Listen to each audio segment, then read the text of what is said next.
5 уақыт намаздың 10 пайдасы. 1. 5 уақыт намаз оқу жер бетіндегі жұмыс амалдардың ең жақсысы. 2. 5 уақыт намазын үнемі оқып жүрген адам міндетті түрде жәннатқа кіреді. 3. Қате кемшіліктердің бәрін жуып шайып жібереді. 4. Намаз күнәларды өшіріп, дәрежені арттырады. Пенде Алла алдында да, періштелер алдында да, адамдар алдында да абыройлы болады. 5. Кім таң намазын оқыса, ол күні бойы Алланың қорғауы мен панасында болады. 6. Намаз кеудені және Аллаға қарай жүретін жолыңды нұрландырады.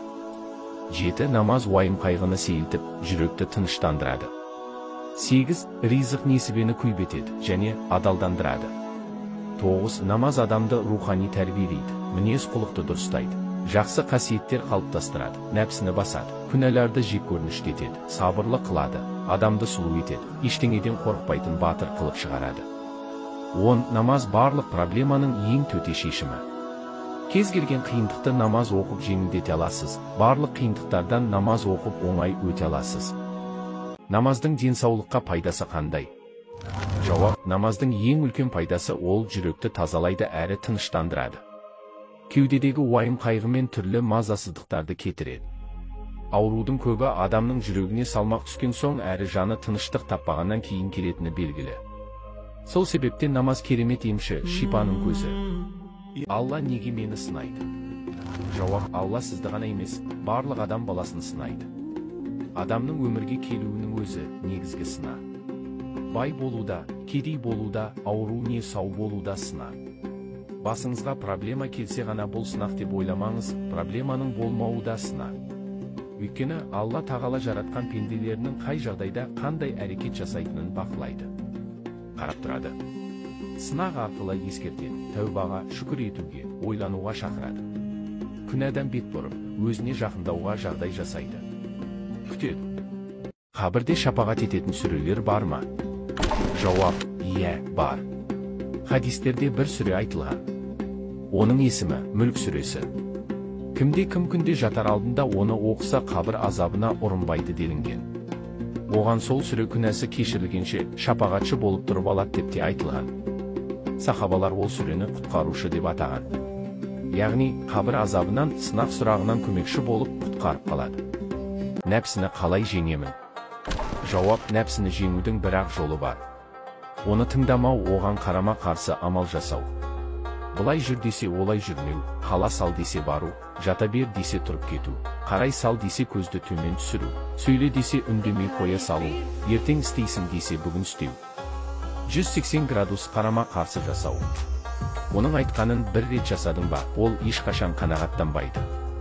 Оның жетегінде кете бересің. Алла тағала сізді әрдайым қорғап жүреді, білесіз бе?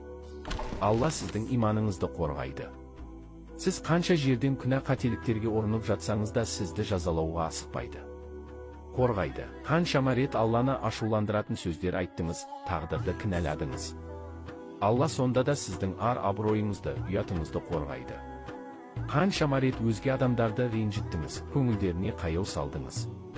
Сіз ол жағдайларды ұмытып кеттіңіз, бірақ Алла ұмытпайды. Сонда да азапқа ұшыратпайды. Қайта түрлі жамандықтардан, бәле-жаладан, қаншама рет тіл-көзден қорғады. Күпірлікке ұрынудан қорғады. Жүрегіңіздің имансыз қалуынан сақтады. Білесіз бе, сезесіз бе осыны? Алла тағаламыз жайлы айтып беріңізші. Ол сондай Алла.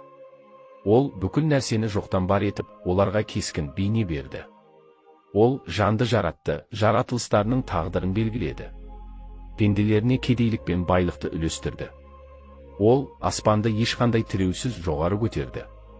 Жерді жайып, су мен жайылымдарын, жеміс-жидектерін шығарды. Ол таңды атырады, әрі түнді тынығу, ал күндізді тіршілік қамын жасау уақыты етті. Ай мен күнді уақытты есептеу үшін берді. Ол қалағанның дәреже абыройын көтереді, ризығын кеңітеді. Себебі билік пен байлық оның қолында. Ол барлық нәрсеге күш, қуаты жетуші, қалағанын жасаушы, әділдік пен есепке тартушы.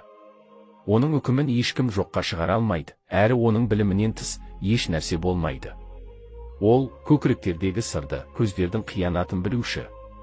Ол аса қырағы. Қап қараңғы түндегі, қара тастағы, қара құмырсқаның ізін көруші. Аспан денелері, теңіз тұрғындары мен жерді мекендеушілер ертелі кеш оған мақтау айтады. Оны пәктеп, дәріптемейтін ешбір жаратылыс жоқ. Ол өзіне бойсұнғандардың сыйын арттырады. Оның есімі ұлы, патшалығы кең, күш, құдіреті шексіз.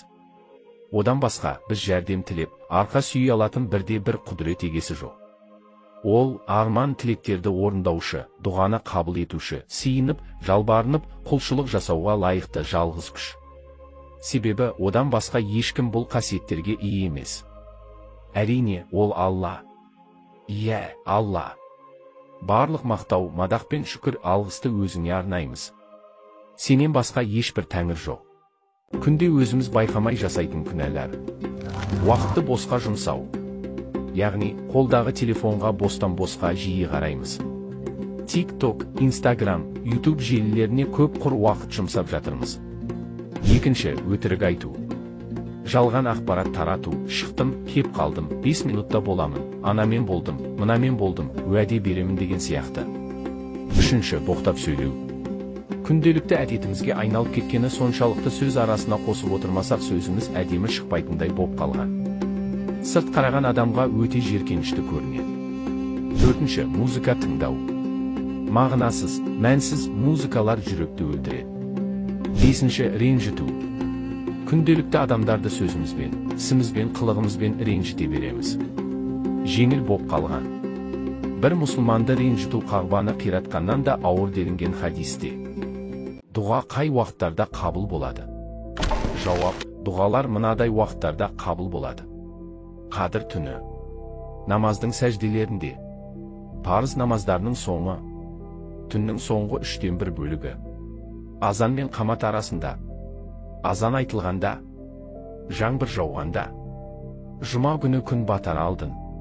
Зәмзәм суын ішкен кезде. Түн уағында ұйқыдан оянып кетіп тұрып қылған дұға. Жүніс пайғамбардың дұғасымен тілесе.